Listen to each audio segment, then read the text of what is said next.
Today we're unboxing the weirdest iPod Touch model that Apple ever made. And that would be the 5th generation model with no rear-facing camera. I found this one on eBay for around $35 and it is supposed to be running its original software version, iOS 6. So let's go ahead and get it opened up.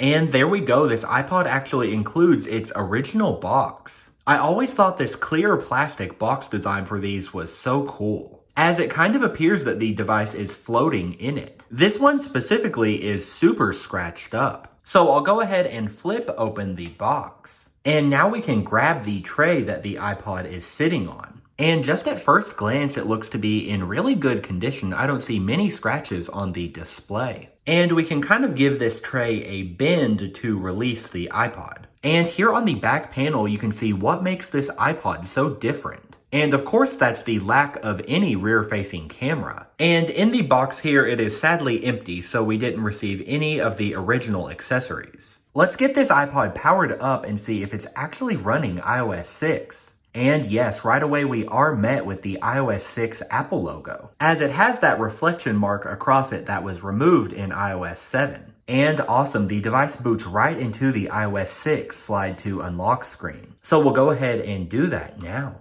Okay, so we are getting a low battery warning and a very strangely arranged home screen. I guess whoever owned this really thought the calculator was the most important application. Let's go into settings so we can find out which version of iOS 6 we have. So this one is running 6.1.3. I believe that was actually the very last revision of iOS 6 for this device. So as this iPod is pretty low on battery, I want to give it some time to charge up. And I also want to give it a really good cleaning, as the back panel especially is pretty dirty. Okay, well I got the iPod Touch all charged up now, and it cleaned up incredibly well. I pretty much couldn't find any imperfections on this device at all. At the beginning of the video, this back panel had quite a few marks and I wasn't sure if they would all come off. But thankfully they did, so this aluminum is looking flawless now. Unfortunately, there is an activation issue facing the A5 and A6 chip devices at this time. So I will definitely not be erasing this device. But since this app layout is pretty strange, I think we should definitely reset it. So we'll go to the reset menu here in settings to reset that home screen layout.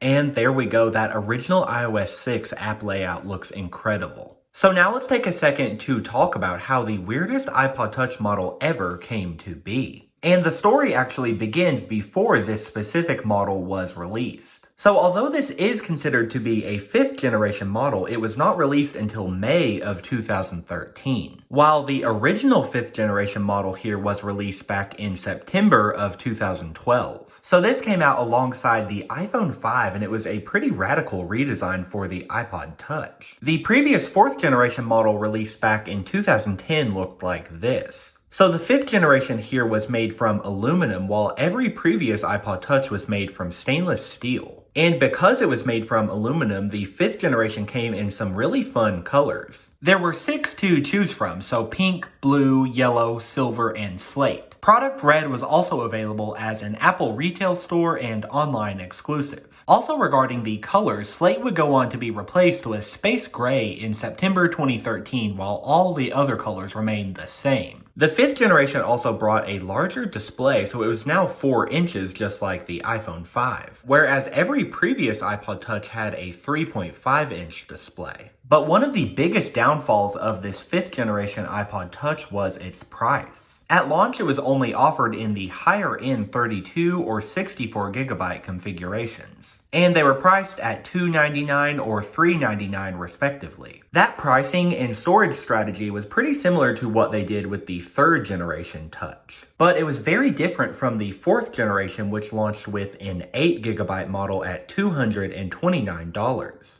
So when this 5th generation launched at $299, Apple discontinued the old 8 gigabyte configuration of the 4th generation. They bumped the base storage to 16 gigabytes and priced it at $199. but at that point the product itself was just getting to be pretty aged. It launched back in 2010 and it was powered by the A4 chip with 256 megabytes of RAM. And at the time it was shipping with iOS 6, which would actually be the last version that it supported. So that 16 gigabyte configuration of the 4th generation Touch is probably one of the only iOS devices ever to be shipping on its final supported version. And with all of that being said, it led Apple to release this stripped down version of the 5th generation Touch in May of 2013. It offered 16 gigabytes of storage and it was priced at $229. And for the design differences, of course, it did remove the rear camera. It also removed the rear-facing flash and relocated the microphone to next to the lock button. It removed the iPod loop feature, which was basically a built-in wrist strap.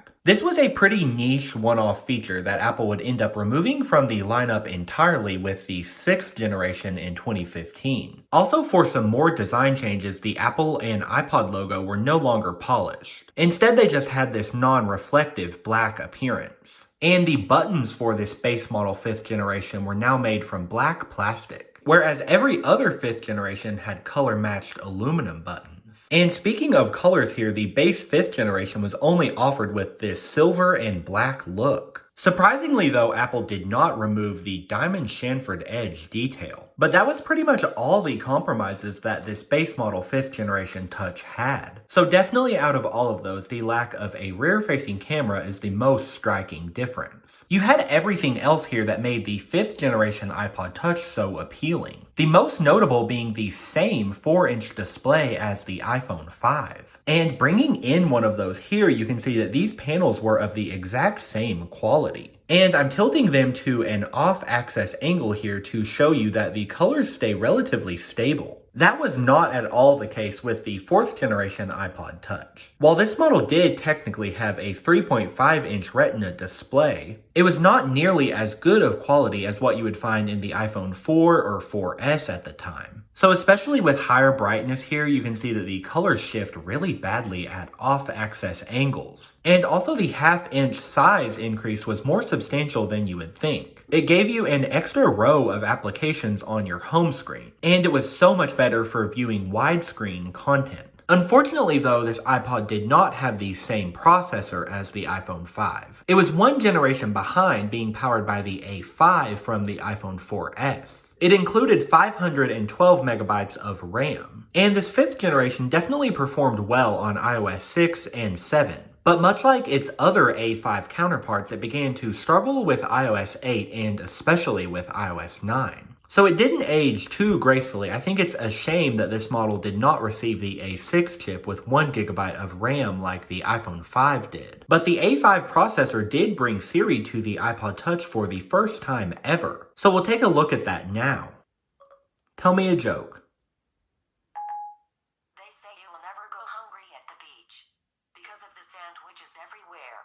So there is a look at Siri. This base version of the 5th generation iPod Touch was only sold through June 2014. And at that time, Apple brought a new base configuration that kept the 16 gigabytes of storage like this model, but it brought back all of the features that this model had removed. So the rear-facing camera, the flash, the iPod loop, and the availability of those 6 colors all returned. And that model even brought a price drop of $30 to $199. However, with that model, Apple was no longer including the actual wrist strap for the iPod loop. It was an extra cost accessory for $9, while the 32 and 64 gigabyte models still included it. Also at that point in June 2014, the 32 and 64 gigabyte models saw a price drop to $249 and $299. So with all of that being said, we're left here with this stripped down iPod Touch that only lasted a little bit over 1 year. I somewhat understand where Apple was coming from by making this model, as it was definitely more expensive to produce the 5th generation model, especially in all of the colors it came in. But it was just so weird to not have a rear-facing camera on this model, as that had been a standard feature for the iPod Touch since 2010. Although I definitely understand the argument that that rear camera wasn't ultimately necessary for most users. You still had a really good quality for the time front-facing camera at 1.2 megapixels. So you were able to take advantage of features like FaceTime. And we'll take a look at the camera application now. So as you can see, it is the standard camera application for iOS 6, however, no option to flip the camera or activate flash. And also the iPod Touch was really more positioned as a game player for children. So I definitely think it makes sense that a subset of customers for this product would not need a rear-facing camera. But leave me your thoughts on that below in the comments.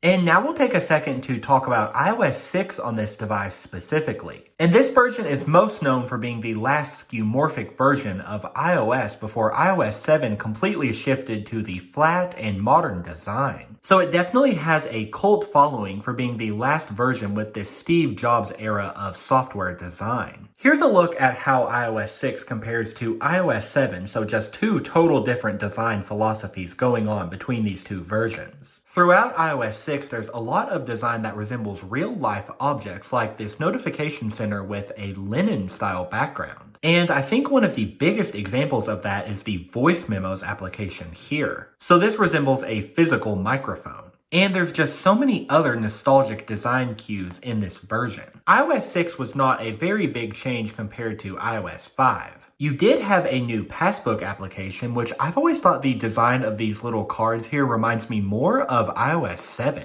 And also this version cut some ties with Google. So the built-in Maps application was no longer Google Maps. It was instead Apple's in-house designed Maps. But this really did not go over well at launch. It was pretty problematic. There was a whole controversy with this launch that led to a pretty prevalent character in Apple's leadership named Scott Forstall to leave the company. And also Apple went on to publicly apologize for the downfalls of this application. I really enjoy this skeuomorphic page curl animation. It's kind of childish and weird, but I really like playing with this. iOS 6 also removed the built-in YouTube app, so you'd have to get a separate application here. The Do Not Disturb feature was new for this version, and Siri could now give you information on sports, restaurants, and movies. It could also launch applications, so we'll take a look at that.